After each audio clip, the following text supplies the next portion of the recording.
D'ailleurs, le gendarme, il m'a entendu pendant 2 heures, il m'a dit « Je ne sais pas ce que vous faites ici. Si vous avez fait que rénover l'église, il dit « Je ne comprends pas. » Bonjour à tous, je me trouve ici à Montagnac dans l'Hérault et on va vous raconter aujourd'hui une histoire extraordinaire. Un homme a restauré une église à lui tout seul et a eu des problèmes avec l'administration française. Pour ça, on va aller voir ça ensemble. C'est parti. Bonjour cher monsieur. Bonjour Olivier Fury. Vincent, enchanté. Merci. Waouh, Ici il fait meilleur. il fait frais. Waouh, Voilà, mais non, petite chapelle. mais non. Ici. Mais c'est quoi cette folie? Je croyais qu'on allait rentrer dans un appartement. C'était vraiment une folie. Je recommencerai jamais. Je croyais qu'on allait rentrer dans un appartement, dans une maison. Non, ça fait partie du monastère des Augustins, qui a été créé au XIIIe siècle. D'après de récentes recherches, à mon avis, le monastère existait déjà, puisqu'on a retrouvé sous cet édifice une autre église également. Alors ici, vous rentrez dans une église qui était une ruine en 2011. La partie devant, là, il n'y avait plus de toit et il n'y avait plus de mur. Et on a travaillé pendant 7 ans dedans.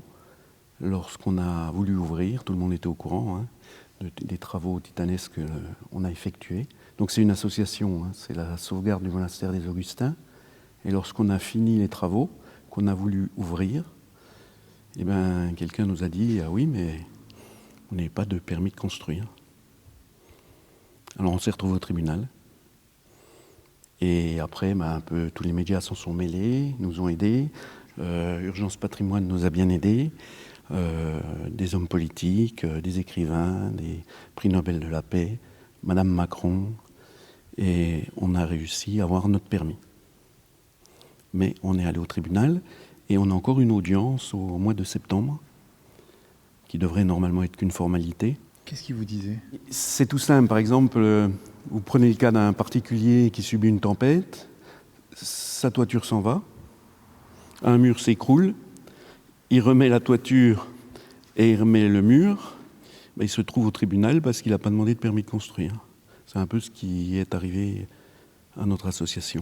Alors la personne qui nous a mis au tribunal, c'est toute une histoire, c'est assez compliqué, c'est même assez bizarre, mais la personne qui nous a mis au tribunal, dans ses réquisitions, on était coupable de 300 000 € d'amende et je ne sais pas combien, 5 ans de prison je crois, pour avoir fait des travaux dans un bâtiment inscrit, qui était une ruine, sans autorisation.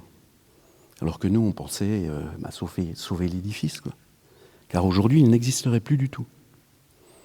Et la chose qu'on nous a le plus reproché, c'est ça, c'est le sol en béton ciré, qui est magnifique, tout le monde le dit. Il y a le reflet des vitraux. Bon, aujourd'hui, il faudrait que ça soit le coucher de soleil ou le lever de soleil, mais il est vraiment magnifique. Et c'est ce qui a fait le plus débat, ce béton ciré. Maintenant, c'est régularisé. Un architecte des monuments historiques est venu et qui a reconnu que tout était très bien fait. Et on a obtenu gain de cause. Parce que vous avez fait du bruit. Parce que les médias sont venus. Autrement, il ne me restait plus qu'à me suicider. Ça a duré 3 ans, la procédure. Mais j'ai été tellement déprimé que même une fois, Alexandra, je lui ai dit... il ne me reste plus qu'une chose, c'est me tuer, c'est pas possible. J'ai travaillé pendant 7 ans, j'ai dépensé 400 000 €. De votre argent? De mon argent. J'ai pas demandé un centime à personne. Même si j'ai créé une association, c'était pour avoir des gens qui m'aident, mais c'est tout mon argent. J'ai acheté l'église, qui était une ruine, et je l'ai achetée parce que la mairie m'a demandé de l'acheter. C'est pas parce que j'avais envie d'acheter une église. Donc je l'ai achetée, et je me suis mis dans la tête, donc c'était en 2014, de la rénover complètement. Et je l'ai rénovée complètement, comme elle est là aujourd'hui. C'est-à-dire, elle est là telle qu'elle était à l'époque? Elle est quasiment comme elle était, disons, avant la Révolution française. Parce qu'elle a été démolie à la Révolution française. Et après, ce sont les pénitents blancs qui l'ont reconstruit au début du 19e siècle. Et eux, par contre, ont changé l'entrée. L'entrée était là-bas, en face. Et pour ouvrir l'église au public, ils ont fait cette entrée-là qui donne sur Montagnac. Vous avez préservé cette modification? Ah ben, j'ai été obligé, de toute façon, le retable est classé monument historique, enfin il est inscrit au monument historique, mais ce retable, si vous voulez, il était complètement par terre. Et je vais vous montrer une photo pour vous donner une idée du plafond. Il n'y avait plus de toit.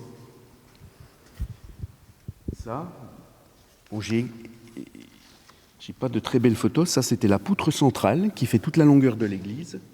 On voit qu'elle est cassée, vous voyez, qu'elle est complètement pourrie. Bon, c'était. Et elle allait tomber. C'était en décrépitude, quoi. Ah oui, oui, ça c'est les chapelles. Waouh, ok. Et le pire du pire, c'est ça, 38 mètres cubes de déchets à l'intérieur. C'était la poubelle d'une école qui est à côté de l'église. D'accord. C'est une école catholique et c'est ce qui a fait qu'on a eu des ennuis, parce qu'on a dénoncé les agissements L'école à côté. de l'association qui gère cette école. Oui. Et le fait qu'on ait dénoncé ces agissements, donc ces gens-là n'avaient pas un grand pouvoir jusqu'aux dernières élections. Aux dernières élections, le mari de la présidente de l'association est arrivé à la mairie en tant qu'adjoint. Le père d'un autre président de l'association de l'école est arrivé également adjoint. Et à partir de là, j'ai eu des ennuis. Car avant, le maire me soutenait. Le maire nous a donné le prix de la ville de Montagnac pour la rénovation de l'église. On a eu ce trophée-là. Ce qui est incroyable. On a eu les félicitations de Brigitte Macron. Et malgré tout ça, il y a eu une lettre qui a été écrite de la mairie, à la DRAC. Quelqu'un à la DRAC, au lieu de venir ici nous expliquer qu'il fallait faire un permis, a dit on va vous mettre au tribunal. On n'a pas pu discuter et on s'est retrouvé au tribunal. Du jour au lendemain. Ah, du jour au lendemain, oui, au tribunal correctionnel. Comment vous l'avez vécu, vous? Eh bien moi, j'ai très mal vécu puisque j'ai plus mis les pieds dans cette église pendant plus d'1 an. D'ailleurs, elle était poussiéreuse. On a laissé tomber tous nos projets. On avait un projet de son et lumière dans lequel on avait versé un gros acompte qu'on a perdu parce qu'on n'a pas pu le faire. Et j'ai fermé cette église pendant, pas 1 an et demi, mais pendant 1 an. Et heureusement que j'avais des membres de l'association qui m'ont soutenu. La dernière réunion de la DRAC qu'on a eue, c'était en janvier de cette année. Et là, ils m'ont dit, écoutez, vous régularisez par un permis de construire la dalle en béton ciré et on ne vous reproche plus rien. Et je ne voulais pas le faire. Et les membres de l'association m'ont dit, allez, il ne reste plus que ça à faire, on reprend un architecte. Donc on a fait un emprunt pour un architecte et on a régularisé nos travaux. Mais pour en arriver là, il a fallu que je menace tout le monde de tout casser. Et j'ai commencé à tout casser. D'ailleurs, on voit ici, en haut, il y avait une salle d'exposition. Donc j'ai commencé à casser le mur, les médias sont venus, ils m'ont filmé sur France 3, sur Midi Libre, sur d'autres CNews. Ils m'ont filmé en train de tout casser. Et là, on m'a appelé, c'était en décembre l'année dernière, on m'a dit arrêtez tout. Parce que je voulais tout casser, y compris le toit, j'allais tout remettre comme c'était, comme je l'ai trouvé. Et ils m'ont dit arrêtez, on va vous donner une réunion en janvier. Et avec cette réunion, tout s'est solutionné. Merci. C'est moi.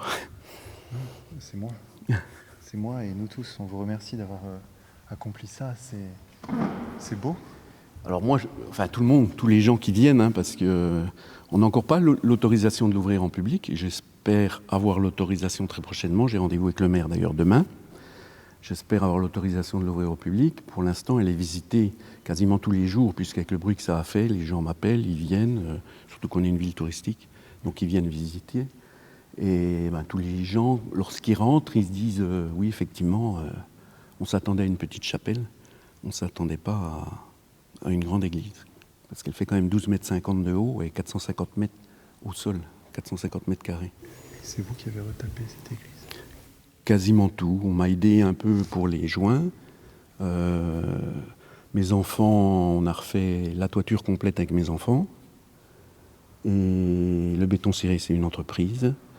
Et puis comme je m'occupais du rugby dans la ville à côté, tout le poutrage des mezzanines qu'on a enlevé, parce que c'était des poutres en OSB, on les a enlevés, on les a remplacés par du bois.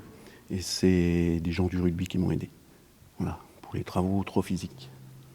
Après les chapelles, on a fait en sorte de les assécher, de les nettoyer, et on a fait en sorte qu'elles ne s'abîment plus, puisque vous voyez que les peintures là, qui sont magnifiques, le but c'est de les rénover par la suite. Donc on s'est arrêté parce que là il faut des gros moyens. Alors on a fait en sorte pour qu'elles s'assèchent en refaisant les toitures, en essayant de coller toutes les peintures qui tombaient. Et si un jour tout se solutionne et qu'on a à nouveau les moyens de continuer notre projet, on refera les 4 chapelles. Voilà. Parce que faut savoir que pendant 7 ans, on avait un projet. On voulait faire un musée, on voulait faire un son et lumière, retraçant l'église du XIIIe siècle à aujourd'hui. Et on a fait également notre vin. Car les moines augustins qui étaient ici faisaient du vin avec un raisin qui s'appelait le Carignan.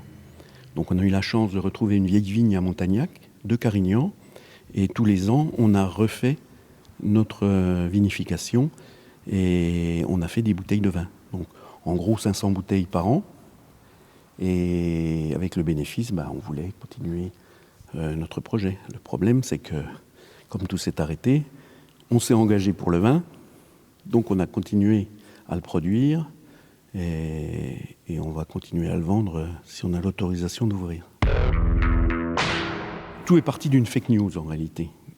Un jour, on m'appelle, on me dit « tu as mis en vente l'église ». J'ai dit « non, je n'ai pas mis en vente l'église, on a un projet, tout était en prêt, je n'ai pas mis en vente l'église ». Quelqu'un a mis sur Internet, a mélangé, je vendais à l'époque 2 petits studios. Alors on ne sait pas, moi je ne l'ai jamais vu sur Internet, cette annonce. Et la personne a contacté le maire en disant oui, ils vendent l'église. Donc du genre, oui, tu t'es fait avoir parce que tu soutiens, et ils vendent l'église. J'ai dit non, moi je ne vends pas l'église. Mais par contre, tout a été déclenché.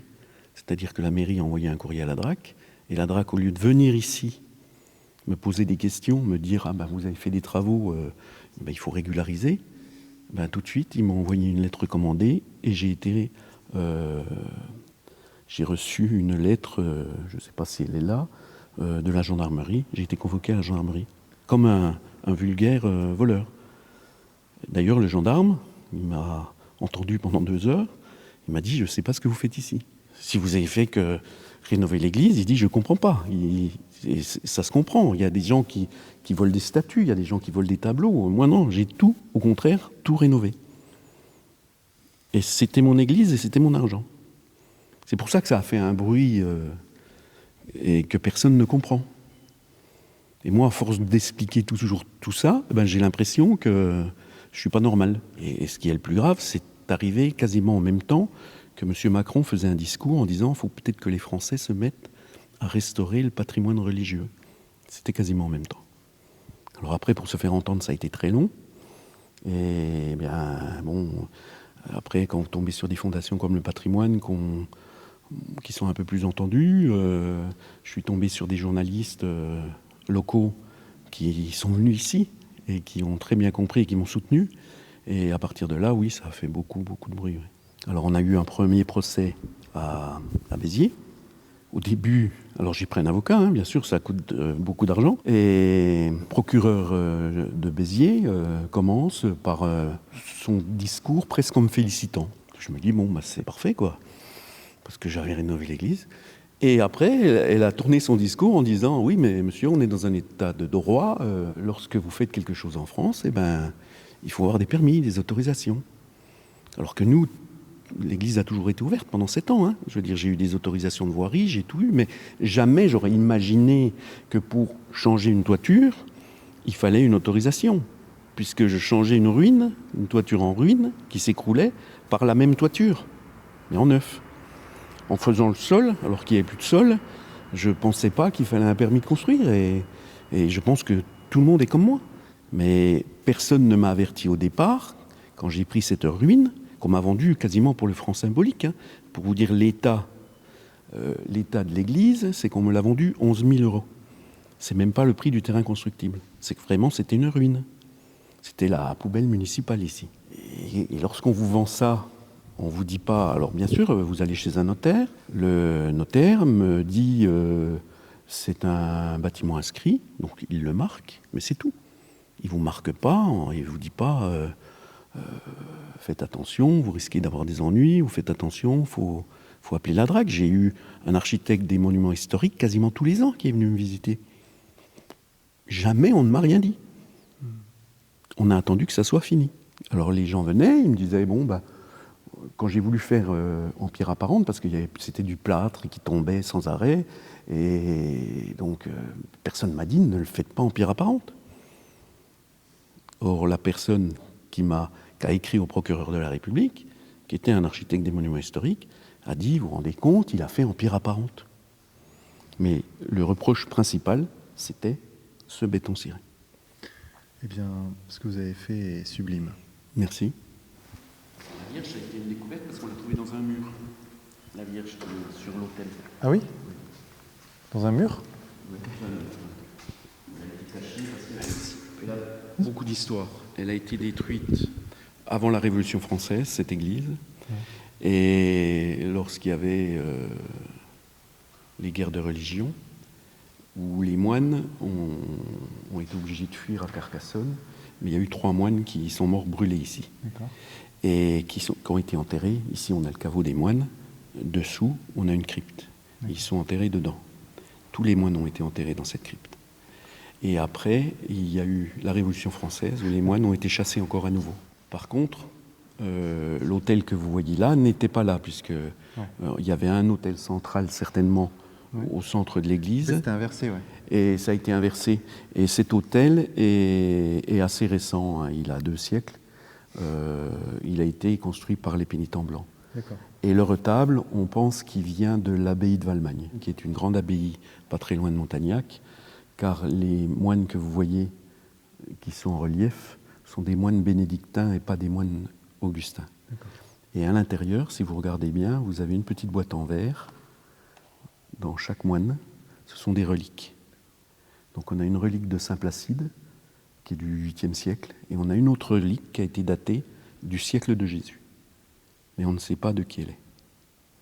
Alors ça, on a fait beaucoup de recherches carbone, on a eu la chance de rencontrer des gens dans tout ce qui s'est passé. On a eu quand même beaucoup de chance, et on a eu énormément de prélèvements qui ont été faits, et pour les datations. Oui. Ce qui nous a fait, ça nous a permis de retracer l'histoire de cette église. Donc là, vous dites qu'il y a une relique du siècle de Jésus? Oui, ici, à l'intérieur, entre les 2 manches. Et entre les 2 manches. Ah oui, au centre là. Il y a une boîte. Ouais. Ce que vous voyez, la tache que vous voyez, c'est un morceau d'os, enfin un petit morceau de. Et il y a une inscription en latin. Celle-là, on n'a pas pu la décrypter. Par contre, là-bas, c'est Saint Placide. D'accord. Qui est un martyr italien. Et la relique est bien du 8e siècle. Donc c'est pas simple d'acheter une église et de vouloir la garder en tant qu'église. Et je vois ça. Parce que moi j'ai voulu vraiment garder le cœur, j'ai voulu la garder en tant qu'église. J'ai des chaises, il y a des gens qui viennent se recueillir. Après oui, il y a beaucoup d'associations qui viennent ici. Hein, on fait un partage avec les associations. On passe également des bons moments avec les membres de notre association, mais il y a plein d'associations sportives qui viennent ici pour leurs réunions, parce qu'ils se sentent bien. Et... Oui, bien sûr, c'est très agréable. Et c'est agréable. C'est silencieux, c'est frais, oui. C'est beau. On va déguster le vin produit par Olivier. Oh là là. Et donc avec Urgence Patrimoine, qu'est-ce que vous avez offert comme aide? Moi je suis tombé de là-haut. D'où avez-vous tiré le savoir pour rénover tout ça?